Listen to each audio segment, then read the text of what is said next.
Hello, അപ്പോൾ ഇന്ന് നമുക്ക് വാഴ കൃഷി ചെയ്യുന്ന ഒരു വീഡിയോ നോക്കിയാലോ. ഞാൻ ചെയ്യുന്ന രീതിയാണ് ഇവിടെ കാണിക്കാൻ പോകുന്നത്. നേന്ത്രവാഴയാണ് കാണിക്കാൻ പോകുന്നത്. അതിനുവേണ്ടി നമ്മളൊരു വലിയ കുഴി എടുത്തിട്ടുണ്ട്.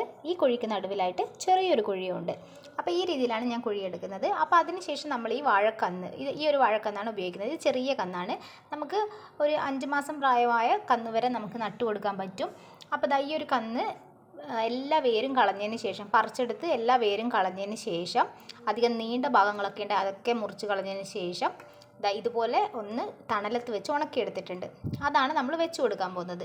ഇനി അപ്പം നമ്മൾ ഈ വാഴ നടുന്നതിന് മുമ്പ് ആയിട്ട് കീടനാശിനികളൊന്നും മുക്കേണ്ട ആവശ്യമില്ല. അതിന് പകരം നമുക്ക് സ്യൂഡോമോണസ്, അതായത് 5 ഗ്രാം സ്യൂഡോമോണസ് 1 ലിറ്റർ വെള്ളത്തിൽ എന്നുള്ള രീതിയിൽ നമുക്ക് എത്രയാണോ ആവശ്യം അത്രയും നമ്മൾ എടുത്തതിന് ശേഷം, നമുക്കിപ്പോൾ ഒരു വാഴയൊക്കെ ആണെങ്കിൽ അത്രയും മതിയാവും. 1 ലിറ്റർ വെള്ളത്തിനകത്തേക്ക് 5 ഗ്രാം സ്യൂഡോമോണസ് കലക്കിയാൽ മതിയാവും. അപ്പോൾ അതെടുത്തതിന് ശേഷം അതിനകത്ത് ഈ വാഴക്കന്ന് മുഴുവനായി മുക്കി വെക്കുക. എന്നിട്ടൊരു 20 മിനിറ്റ് അങ്ങനെ വെച്ചതിന് ശേഷം നമുക്ക് എടുത്ത് നടാൻ പറ്റുന്നതാണ്. പിന്നെ ഉണക്കേണ്ട ആവശ്യമില്ല, അപ്പോൾ തന്നെ നമുക്ക് നട്ടു കൊടുക്കാം. അപ്പോൾ ഇപ്പം ഞാനത് ചെയ്യുന്നില്ല. ഓൾറെഡി ഞാൻ മുന്നേ നട്ട വാഴകൾക്ക് അങ്ങനെ ചെയ്തിട്ടുണ്ടായിരുന്നു. അപ്പോൾ ഇതുപോലെ ഒന്ന് കന്ന് വെച്ച് മൂടിക്കൊടുക്കാം. കണ്ടോ? അപ്പോൾ മുഴുവനായും മണ്ണിട്ട് മൂടണ്ട. ഇതുപോലെ ഒന്ന് ആ വാഴക്കന്നിൻ്റെ ഉരുണ്ട ഭാഗം മാത്രം മണ്ണിനകത്ത് വരുന്ന രീതിയിൽ മൂടിക്കൊടുത്താൽ മതിയാവും. ഇനി ഇതിന് മുകളിലേക്ക് നന്നായിട്ട് പുതയിട്ട് കൊടുക്കണം. നല്ല കരിയിലകൾ നിറച്ചിട്ട് കൊടുക്കുക. ഇത് വാഴക്കന്നിനെ നല്ല രീതിയിൽ ഈർപ്പം നിലനിർത്താൻ സഹായിക്കുന്ന ഒന്നാണ്. കരിയിലകൾ ഇട്ട് മൂടിയതിന് ശേഷം നമുക്ക് ചുറ്റിലും ഒരു പിടി കുമ്മായം ഇട്ട് കൊടുക്കാം. കാരണം നമ്മൾ ഈ മണ്ണ് കുമ്മായം ഇട്ട മണ്ണല്ല.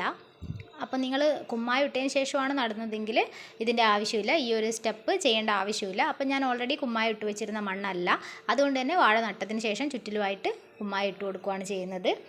കണ്ടോ? അപ്പോൾ ഇനി ഒരു 15 ദിവസത്തേക്ക് നമ്മൾ വേറൊരു വളവും കൊടുക്കാൻ പാടില്ല. വെള്ളം നനച്ച് കൊടുക്കുക മാത്രമേ ചെയ്യാൻ പാടുള്ളൂ. രാവിലെയും വൈകുന്നേരവും, നല്ല വെയിലായതുകൊണ്ട് തന്നെ രാവിലെയും വൈകുന്നേരവും ആവശ്യത്തിന് വെള്ളം നനച്ച് കൊടുക്കുക. വയലിൽ വാഴ നടുന്നവരും അതുപോലെ തന്നെ മഴക്കാലത്ത് നടുമ്പോഴും നമ്മൾ ഇതുപോലെ പൊതയിട്ട് കൊടുക്കേണ്ട ആവശ്യമില്ല. ഒരു 10 ദിവസം ആകുമ്പോഴത്തേക്ക് തന്നെ ചില വാഴകൾ മുളച്ച് തുടങ്ങും. അപ്പോൾ മുളച്ച് തുടങ്ങിക്കഴിഞ്ഞാൽ പിന്നെ പെട്ടെന്ന് തന്നെ നമുക്ക് ഇലകൾ വന്ന് തുടങ്ങും.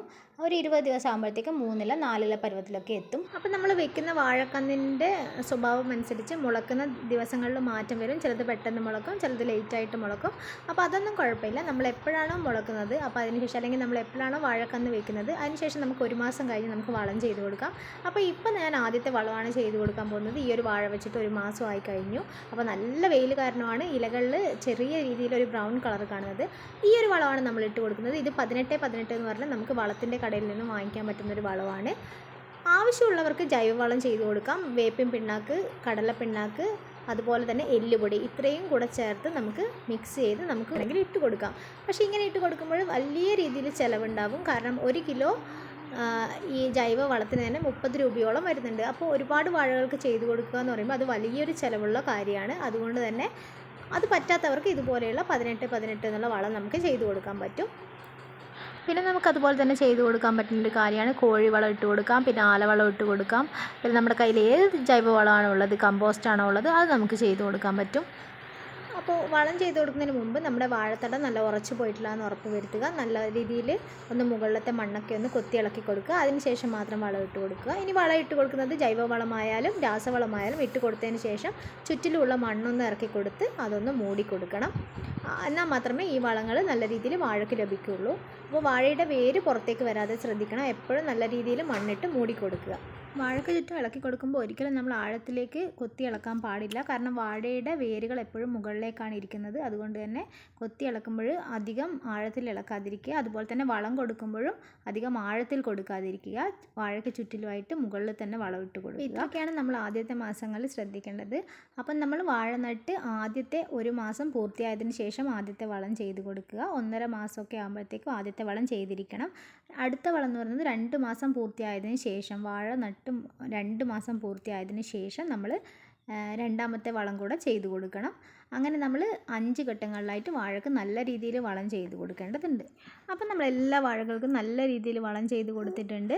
ഇനി നമ്മൾ നല്ല രീതിയിൽ രാവിലെയും വൈകുന്നേരം നനച്ചു കൊടുത്താൽ മാത്രം മതിയാകും. ഇതിനിടയിൽ നമുക്ക് വേണമെങ്കിൽ ചീരയോ അല്ലെങ്കിൽ മത്തനോ വെള്ളരിയോ പോലെയുള്ള കൃഷികളും ചെയ്യാൻ പറ്റും.